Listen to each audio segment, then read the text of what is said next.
Glorious Oblivion is an exhibition of new works by the London-based artist Liane Lang, exploring how women are represented in public statues and monuments across Europe. At a time when the role of public statuary is increasingly under scrutiny, Liane asks how women have been represented thus far, whilst also looking to revive their histories. She does this through an emphasis on physicality, both in her images and in the surfaces she prints onto.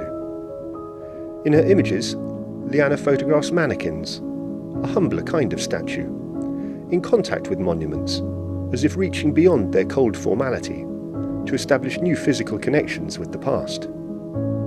These ethereal additions act like ghosts in the scene, to bring fading memories back to life and prompt new narratives.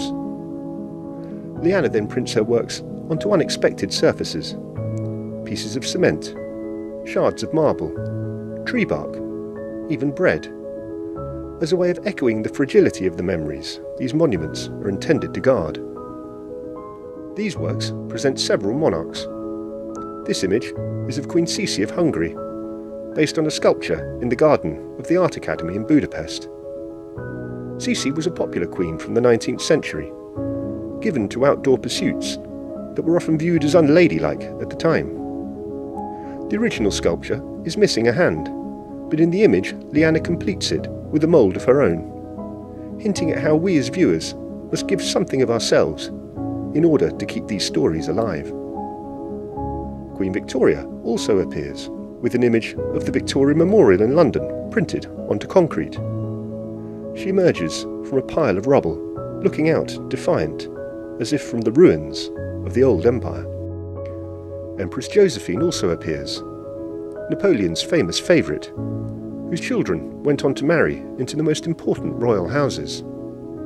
She is printed onto a sheet of poured polymer resin, swirling with colours, as if capturing the timeless echo of her legacy.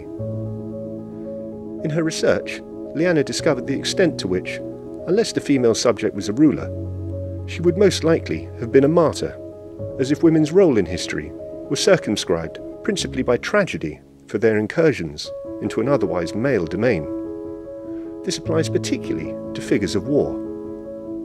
Joan of Arc, the inspirational leader of the 100 Years' War, was executed on false charges concocted between the Church and the English. Popularly believed to be a holy woman, her executioner feared hellfire for what he did. Joan of Arc was finally canonised in 1920.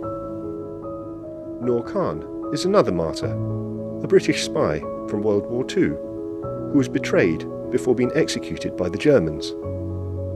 Hers is the only statue to a Muslim woman in London, standing hidden in the bushes in Gordon Square.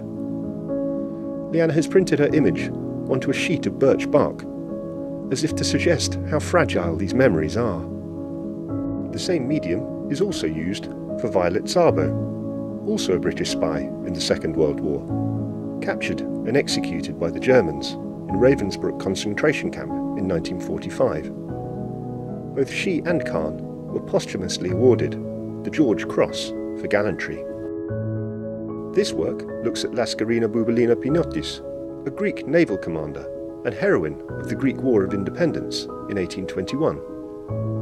Bouboulina spent her entire fortune on the independence cause and received little thanks once the war was over. Greece has few statues to historic women, making those who succeeded in getting one all the more remarkable. Liane also features artists whose monuments she uncovered in her research. Virginia Woolf, the English writer considered one of the most important modernist authors of the 20th century, is shown here in a statue near her home in Bloomsbury, printed again onto birch bark.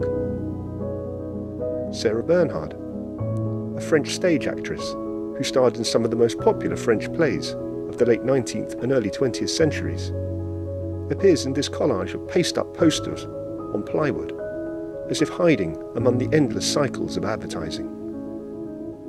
And Kathy Kollwitz, a German artist whose work depicted the effects of poverty, hunger and war on the working classes.